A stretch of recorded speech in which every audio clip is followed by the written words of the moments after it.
Bonjour, nous accueillons aujourd'hui Michel Hansen. Michel Hansen, cardiologue interventionnel à l'hôpital d'Agmo, président de CME. Michel, bonjour. Bonjour Loïc. Michel, tu es venu nous parler de GHT. Oui. Où en est-on avec les GHT? On a réalisé la première année et demie de ces GHT. Les conventions constitutives et les groupements ont été déterminés. Le projet médical partagé de la première phase est terminé aussi. Et les fonctions mutualisées sont en cours de finalisation. Alors les contours, les problèmes de ces GHT? Si on se souvient de la loi, c'était le projet médical partagé qui devait définir les contours de ces groupements hospitaliers de territoire.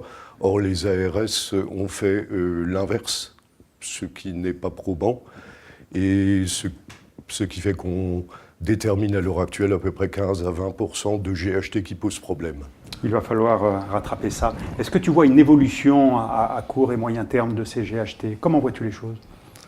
Ces GHT devront s'intégrer dans le projet de régional de santé numéro 2, qui, on le rappelle, c'est là qu'on rentre dans le dur de la réforme, puisque ça doit déterminer les autorisations d'activité et aussi les lignes de garde sur l'ensemble de ces groupements.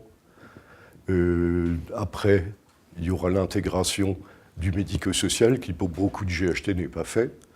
Et après, il y aura encore la participation de la médecine libérale, et là je pense essentiellement dans un premier temps au cabinet de ville, notamment les généralistes et nos collègues spécialistes.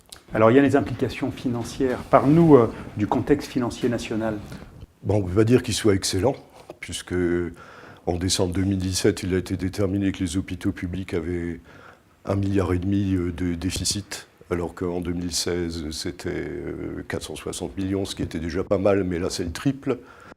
Les causes en sont multiples, mais elles sont plutôt structurelles que conjoncturelles. Et pour beaucoup, ce n'est pas une mauvaise gestion, notamment de nos directions. Alors, je ne peux pas le détailler dans le temps à partir de toutes les autres causes, mais il y en a pas mal. Et donc, en 2018, il va forcément, et c'est ce qu'on entend au niveau de nos tutelles, des actions pour accélérer les processus de restructuration. Alors, quelques mots finalement de la réforme du 3e cycle de formation des cardiologues. Oui, là non plus, on n'a pas le temps de rentrer dans les détails. On évoquera juste nos collègues internes de cardiologie. Il faut bien sûr qu'ils restent présents dans nos services. Et puis pour ça, si on pouvait donner un conseil, c'est aux différents responsables de nos services de cardiologie de se rapprocher des coordonnateurs pour que des hôpitaux ne soient pas privés de tout interne. Tout à fait. Restons vigilants pour nous et pour les internes, surtout pour les internes.